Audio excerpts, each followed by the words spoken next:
இத்தனை வருஷ வாழ்க்கையில் என்னால் முடிஞ்ச அளவுக்கு உன்னை சந்தோஷமா வச்சிருந்தேனா? சாமி,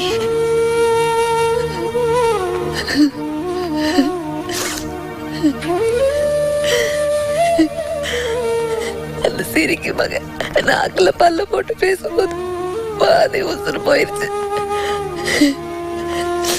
நான் மட்டும்தான் சாகலான்னு நினைச்சேன். இவளுக்கு கிட்ட உங்களை அனாதைய விட்டுட்டு போக மனசு இல்ல. அதான் என் கூட கூட்டிட்டு போலான்னு முடிவு பண்ணிட்டேன்.